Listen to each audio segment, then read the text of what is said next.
ఏకాదశి తిథి హిందువులకు చాలా పవిత్రమైనది. ఏకాదశి అంటే 11. 5 కర్మేంద్రియాలు, 5 జ్ఞానేంద్రియాలు, మనసు కలిపి మొత్తం 11. వీటిపై నియంత్రణ కలిగి ఉండి వ్రతదీక్ష కొనసాగించడమే ఏకాదశి అంతరార్థం. సంవత్సరంలో 24 సార్లు ఏకాదశి తిథి వస్తుంది. అందులో వైకుంఠ ఏకాదశి చాలా విశిష్టమైనది.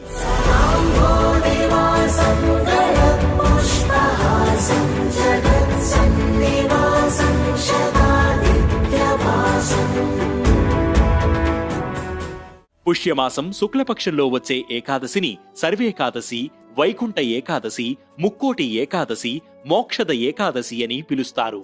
ఇది సూర్యుడు దక్షిణాయనం నుంచి ఉత్తరాయణానికి ప్రవేశించడానికి ముందు వచ్చే ఏకాదశి.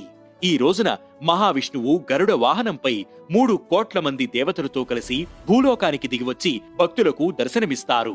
ఈ రోజున చాలా మంది శ్రీ మహావిష్ణువును ఉత్తర ద్వారం నుంచి దర్శించుకోవాలని ఆరాటపడుతుంటారు. పురాణాల ప్రకారం ఒకప్పుడు రాక్షసులు హింసను భరించలేక దేవతలందరూ కలిసి ఉత్తర ద్వారం నుంచి ప్రవేశించి శ్రీ మహావిష్ణువును దర్శించుకుని తమ గోడును వెళ్లబుచ్చుకున్నారు. అప్పుడు శ్రీహరి అనుగ్రహించి రాక్షసుల బాధ నుండి విముక్తి కలిగించాడని, అందుకే ఉత్తర ద్వారం దర్శనం చేసుకుంటే మనల్ని వెంటాడుతున్న సమస్యలన్నిటికీ పరిష్కారం లభిస్తుందని భక్తుల నమ్మకం. ఇక విష్ణు పురాణం ప్రకారం మురా అనే రాక్షసుడు దేవతలని ఇబ్బంది పెట్టడంతో వాళ్లంతా తమని రక్షించమంటూ విష్ణుమూర్తిని వేడుకున్నారట. దాంతో స్వామి అతడిని అంతమొందించేందుకు సిద్ధమయ్యాడట.